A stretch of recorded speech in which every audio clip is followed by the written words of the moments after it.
नमस्कार दोस्तों, super success motivation YouTube channel में आपका स्वागत है। दोस्तों, भाद्रपद कृष्ण अष्टमी को श्री कृष्ण जन्माष्टमी कहते हैं, क्योंकि यह दिन भगवान श्री कृष्ण का जन्म दिवस माना जाता है। इस तिथि की घनघोर अंधेरी रात को रोहिणी नक्षत्र में मथुरा के कारागार में वसुदेव की पत्नी देवकी के गर्भ से भगवान श्री कृष्ण ने जन्म लिया। यह तिथि उसी शुभ घड़ी की याद दिलाती है और सारे देश में बड़ी धूमधाम से मनाई जाती है। जन्माष्टमी के दिन भगवान श्री कृष्ण के जन्म संबंधी कथा द्वापर युग में भोजवंशी राजा उग्रसेन मथुरा में राज्य करता था। उसके आताताई पुत्र कंस ने उसे गद्दी से उतार दिया और स्वयं मथुरा का राजा बन बैठा। कंस की एक बहन देवकी थी, जिसका विवाह वसुदेव नामक यदुवंशी सरदार से हुआ। उस समय कंस अपनी बहन देवकी को उसकी ससुराल पहुंचाने जा रहा था।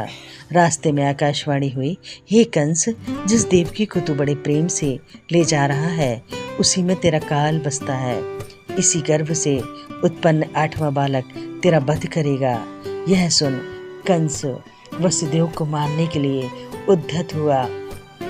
तब देवकी ने उससे विनय पूर्वक कहा, मेरी गर्भ से जो संतान होगी उसे मैं तुम्हारे सामने ला दूंगी।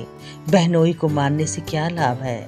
कंस ने देवकी की बात मान ली और मथुरा वापस चला आया।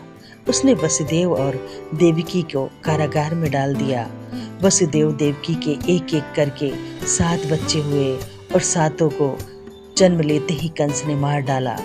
अब 8वां बच्चा होने वाला था। कारागार में उन पर कड़े पहरे बैठा दिए गए। उसी समय नंद की पत्नी यशोदा को भी बच्चा होने वाला था।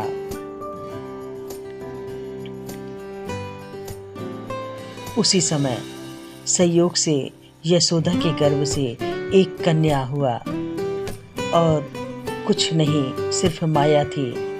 जिस कोठरी में देवकी वसुदेव कैद थे, उसमें अचानक प्रकाश हुआ और उनके सामने शंख, चक्र, गदा, पद्म धारण किए हुए चतुर्भुज भगवान प्रकट हुए। दोनों भगवान के चरणों में गिर पड़े। तब भगवान ने उनसे कहा, अब मैं पुनः नवजात शिशु का रूप धारण कर लेता हूँ। तुम मुझे इसी समय अपने मित्र नंद जी के घर वृंदावन भेज आओ और उनके यहाँ जो कन्या जन्मी है उसे लाकर कंस के हवाले कर दो। इस समय वातावरण अनुकूल नहीं है, फिर भी तुम चिंता ना करो। पहरेदार सो जाएंगे। जब तुम अपने आप दरवाजे खुल जाएंगे, यमुना पार कर। उसी समय वसुदेव नवजात शिशु रूप श्री कृष्ण को सूप में रखकर कारागृह से निकल पड़े और अथाह यमुना को पार कर नंद जी के घर पहुंचे। वहां उन्होंने नवजात शिशु को यशोदा के साथ सुला दिया और कन्या को लेकर मथुरा आ गए। कारागृह के फाटक पूर्ववत बंद हो गए। अब कंस को सूचना मिली कि वसुदेव देवकी को बच्चा पैदा हुआ है। उसने बंदरी गृह में जाकर देवकी के हाथ से नवजात कन्या को छीनकर पृथ्वी पर पटक देना चाहा, परंतु वह कन्या आकाश में उड़ गई और वहां से कहा, अरे मूर्ख, मुझे मारने से क्या होगा। तुझे मारने वाला तो वृंदावन में जा पहुंचा है। वह जल्द ही तुझे तेरे पापों का दंड देगा। यह है कृष्ण जन्म की कथा। दोस्तों, कथा अच्छी लगी हो तो लाइक एंड सब्सक्राइब जरूर करें।